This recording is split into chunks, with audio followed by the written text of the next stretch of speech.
Welcome to Break Time with Lynn. Wanted to do these episodes as kind of fillers in between our main episodes to put out more content, and sometimes I just have some ideas and things I want to say, and sometimes they don't necessarily fill up a whole show. So I figured this would be a good time to do this, and since I have a little bit of extra time when I'm at work, taking a break or something, um, I thought this would be a good opportunity to do this show. So, anyways, I wanted to talk today because we're approaching 9/11 this Friday, um, 2020, and I wanted to talk a little bit about that day. And I know everyone has their story. Everyone remembers where they were at that time, what they were about to do that day, if they were getting ready to go to work or school. um, Believe it or not, even maybe some of our listeners weren't even born yet. But I wanted to talk about that day and how it was for myself. So I was working at Disneyland at the time, and my wife and I were living in an apartment in Long Beach, California. And we had, I had a shift scheduled that day at Disneyland. I think I was on restrooms. And I was supposed to come in at 10 or 11. I don't remember. It was late, a little bit later. And, we woke up that morning like we normally did. I don't remember the time, but probably like 7 or something. And we didn't know, we don't turn on the TV every morning, and we didn't have phones back then that had news delivered to us where we could look, all the time, which might be part of the problem we have now. But the only time to really see what was going on is through a newspaper. There was websites and stuff, but it was fairly still new. Not everyone had computers, and if they did, they had dial-up and stuff. So, but we didn't turn on our TV that morning, but we did get a phone call from my mother-in-law saying, we need to turn on the TV. And we did, and there had already been the first plane that had hit one of the towers. And then as we were watching, we saw the second plane hit. And we didn't know what we were watching. We didn't know what we were seeing. Like what everyone was kind of confused and in awe and didn't understand what was going on. Until later, it kind of became clear. But at the moment, we were shocked. And we had, watched it all that morning, got dressed, ready, and then I think we were heading over to I must have had to have gone in a little bit later, maybe 1 o'clock. But we went over to my mother-in-law's house to do our laundry because we didn't have washer and dryer at our apartment. And I remember specifically as we were in the laundry room at her house, we were putting laundry in or something, and getting a call from one of our schedulers at Disneyland telling me that my shift has been canceled for the day and Disneyland was closing or not going to be opening that day. And I could come in if I wanted to, and they'd have something for me to do, or I could stay home and either way get paid for the day. So I chose to stay home. I wanted to spend the day with my wife. I know that for some people, maybe that don't have anyone at home, they gave that option because you probably want to be around other people that day and just kind of, talk about what we just saw and what's going on in our country at that time. And so when I heard that, it kind of hit me. I mean, watching on TV, but it was 3,000 miles away. I don't have any connections in New York as far as family or friends at the time, and it seemed real distant, but it was real. But at the same time, when that phone call came to me, it it seemed to have hit me in a way that impacted me, and that's when it kind of hit me a little bit. Obviously, nothing bad happened to me or anyone I know, but just the fact that our country and what was going on at that time, and that it would affect, Disneyland to close. Who would have known almost 20 years later, Disneyland would be closed now for, it seems like forever, but I think, what, 5 or 6 months now. I, so what had happened was, went about my day, and we lived kind of by the Long Beach airport, and, we didn't hear any planes flying by. It was just kind of a surreal day that I will never forget.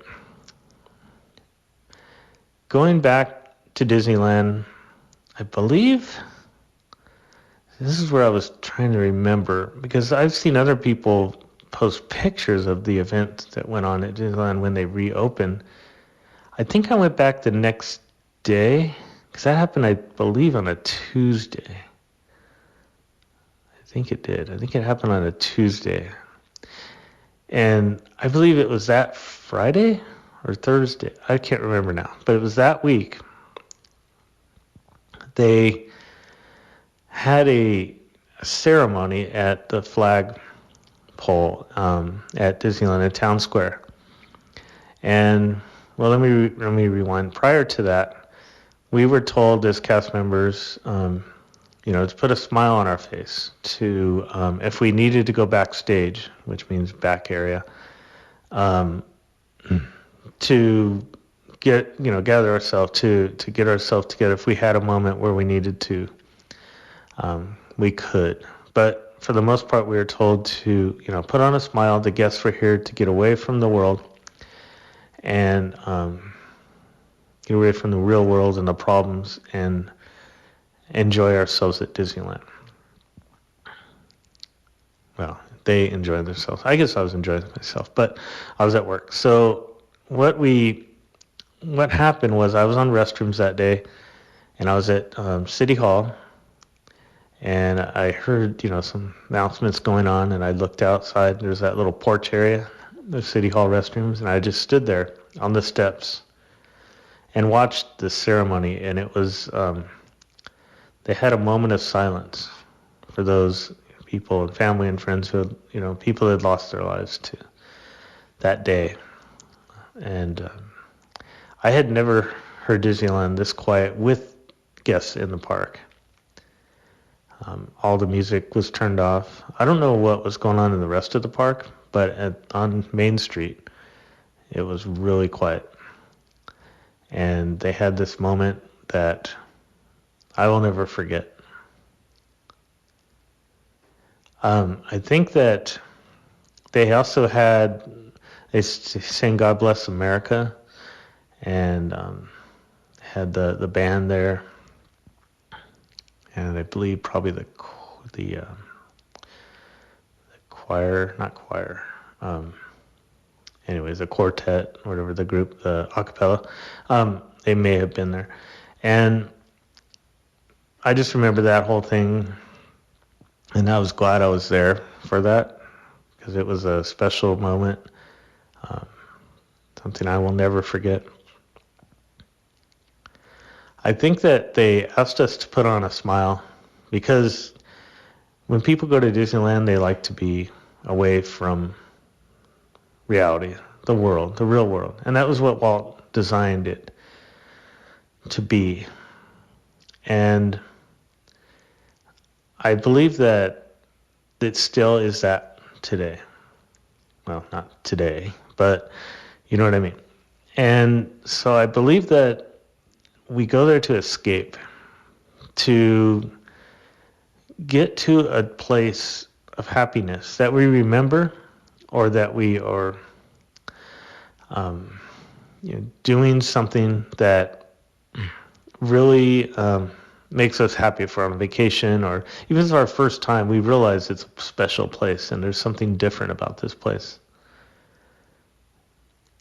And I think that nowadays with what's going on in our world.